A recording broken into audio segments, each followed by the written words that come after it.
Hey everybody, I'm back. This time we're going to take a look at the Priest.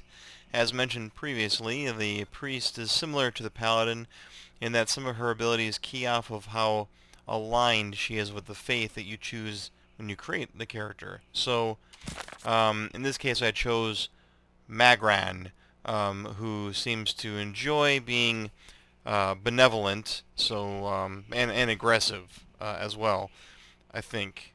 Yeah, right here. Aggressive and clever.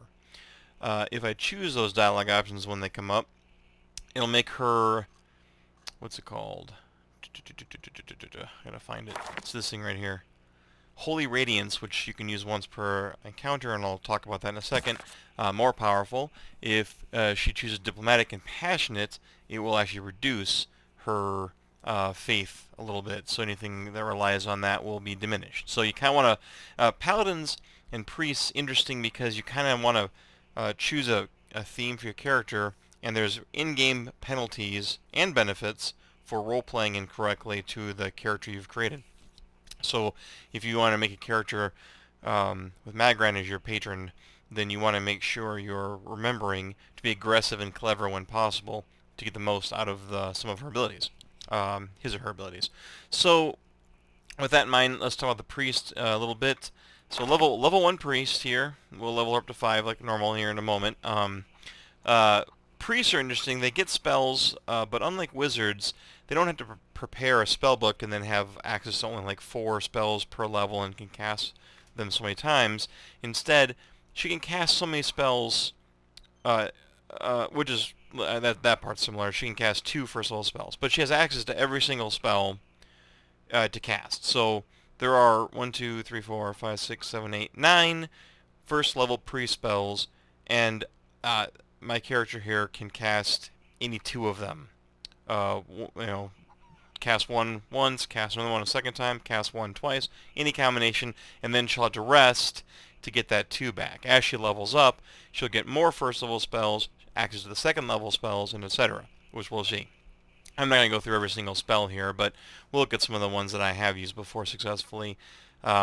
Restore Minor Endurance and other healing effects. Holy Meditation. Halt stops a guy from walking towards him. That's the sort of thing we will take a look at when I level up. But the most important ability, Holy Radiance, uh, creates a field that restores friendly endurance. It's a pretty big radius. The base, of course, being 5 meters, improved thanks to stats. Um, and it'll burn vessels and frighten them. I don't know what a vessel is. I assume that's undead. This role-playing game's version of undead.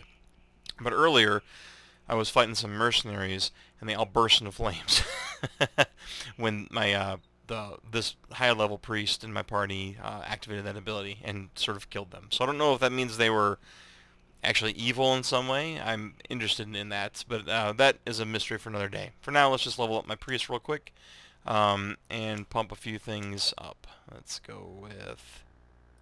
There we go. Alright, first talent for a priest. We got Untroubled Faith, which modifies that Holy Radiance ability we talked about.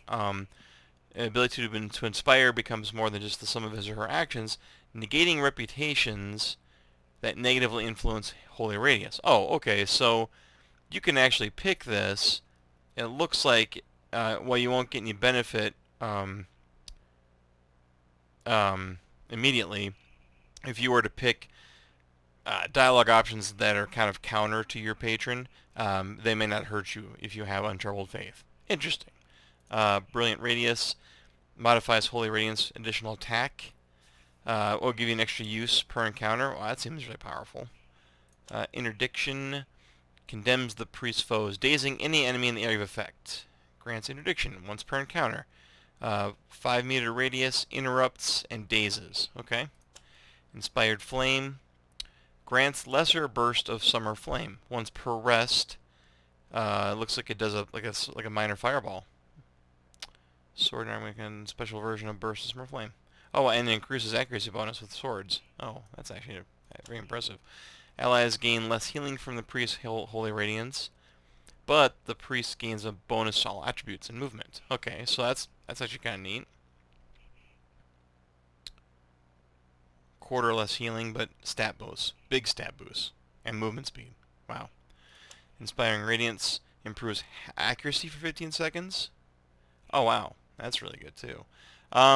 Geez. This hard to pick. Some of these are really good. I'm going to actually go with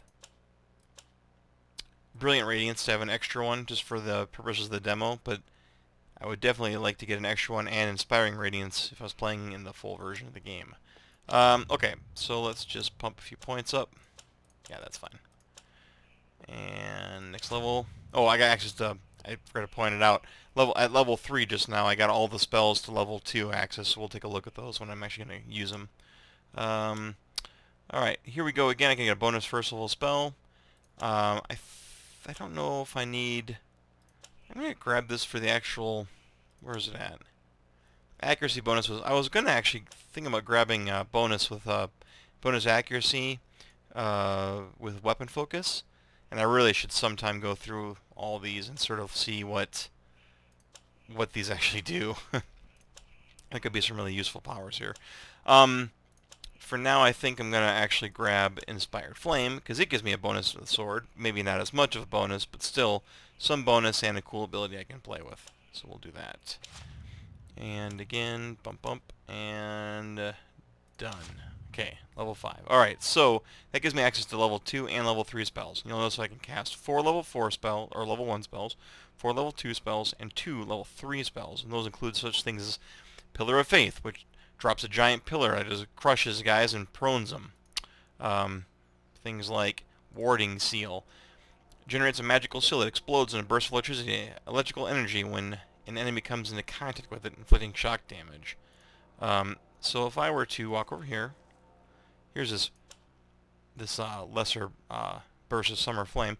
What's her accuracy look like right now, out of curiosity? Yeah, it's gone up a little bit. That's nice. I think it was only like 17 before, so...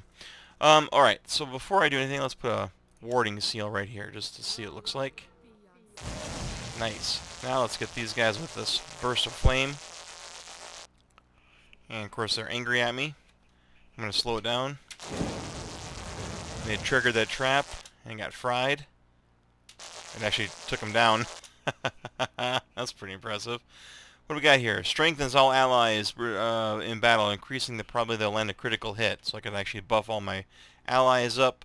I'm actually going to move a little closer. And I'm going to pop this Holy Radiance ability. There we go. And I'm going to, let's see. Maybe I should save my 3rd level abilities. Repulsing Seal puts a seal on the floor that sends enemies sprawling and makes them prone. Let's get that guy with this. Oh, he died from the Holy Radiance. Well, he did lose reputation. Holy Radiance took him out. Oh, that's pretty awesome. So there you go, priests. Priests, very much like wizards, have a lot of utility. But unlike wizards, they can actually cast a wider variety. They have some damaging spells, they have some healing spells. Now their spells aren't going to hit as hard as a wizard, and they won't be able to cast them quite as often. But they can pop their Holy Radiance ability, and they can actually fight fairly well. And they'll be wearing some heavier armor. Actually, I'm not sure they need heavy armor. Like I said in the wizard video, heavier armor makes your actions just slower. So lighter armor for them might not be terrible either. I do want to try putting down a Repulsing Seal. Okay, and let's Pillar of Faith this guy.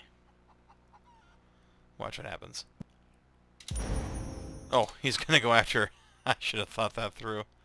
Well, that's fine. I got this priest. What can she cast? She hasn't gained her level yet, and she can't during the fight. Let's do... Instill Doubt. Reduces the speed of enemies in the area of effect. There we go. Did that work? Instill Doubt. Yes, it dazed him. Nice. What else can we do here? We can do Barbs of Condemnation, which specifically punishes the striker for their sins, decreasing their deflection force and doing some damage to him.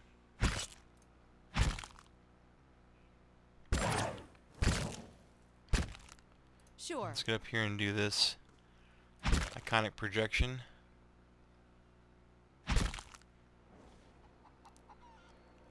That was weird. Let's take a look at Prayer Against Infirmary. There we go. And have her pop her Holy Radiance. Yeah, two priests doubling up on Holy Radiance. That's pretty effective. So there you go. That is a look at priests, briefly, what they can do and what they're all about. Like how monks have the highest endurance and health, and their defenses are the highest. I think it looks like priests might have the lowest. Like their stats were pretty, their base stats and the formulas that derive their stats were lower by far than like monks and even barbarians and things like that. So they probably aren't super survivable in hand-to-hand combat. I suppose it depends on how you build it. You can probably build a priest to be a heavy armored, heavy weapon guy who pops a couple buffs and then charges into the fight alongside his barbarian and fighter companions. Or maybe as a glass cannon kind of priest who's popping a lot of pillars of faith and putting a lot of seals in the ground and that sort of thing. So let's halt that guy so he doesn't come after us. Ah, look at that. That worked. That was super cool. Okay, so I think I'll end it here. Thanks again for watching, and check out some more class videos as I put them up. Thanks again.